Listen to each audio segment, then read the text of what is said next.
This is kind of a different video. This is a on my way home video. And I just have to show you this little cemetery. It's in the middle of a farm field. During other parts of the year, this is filled with cotton. We have some reason to believe that there are graves outside the fence. I did some genealogical research for a gentleman, and we have reason to believe that his grandfather may be buried outside the fence here. We have no proof. We cannot find any records of this cemetery. What I can tell you about it is that it's called Robinson Cemetery Number 2. It is located in Brooks County, Georgia, basically in the middle of a cotton field. I do have some still photos that I will add in here to give you a little better look at some of the markers. You can see here on the ground some of the remains of the cotton, which has already been harvested. I've been here a couple times. Like I said, I was doing research out here, and it's getting a little overgrown again. I'm not sure who owns this property, and it's getting harder and harder to get in here. I'm also not sure what these yellow flowers are, so if anyone can tell me what these are, I'd appreciate it. I could be walking through poison for all I know.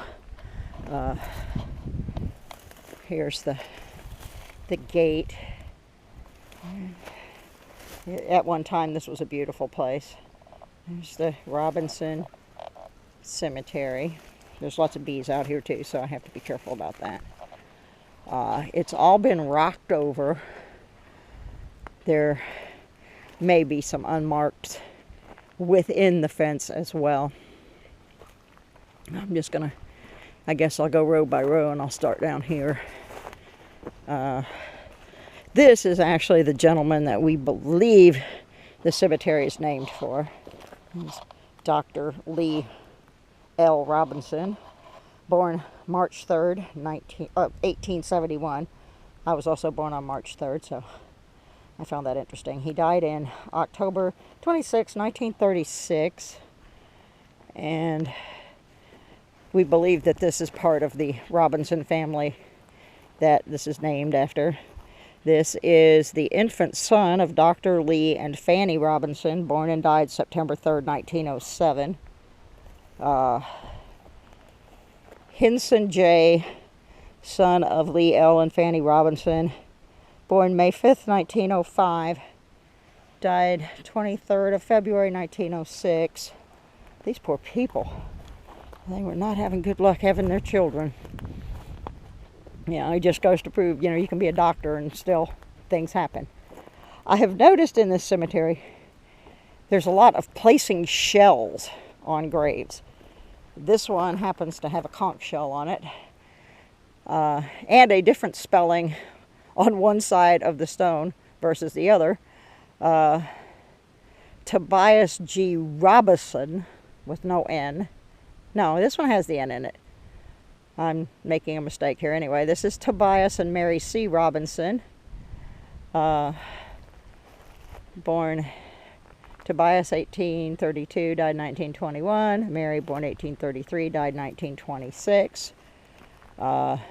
This one apparently had another piece to the marker, which is now gone. This is the grave of James Carr Robinson, born September 15th, 1858, and died July 10th, 1946. This one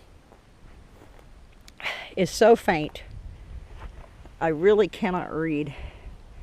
This does not look like dates or anything down here. It may well be, and maybe it'll show up on the camera. I cannot read it out here. And there are some designs on it. Oh, here we go. Tobias G.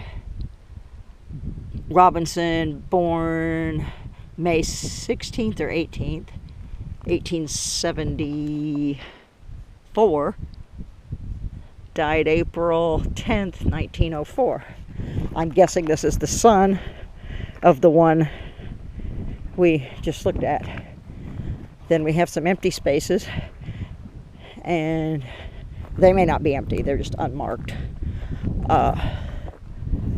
We get to Jerry Wilson, July 26th, 1826 to January 20th, 1891.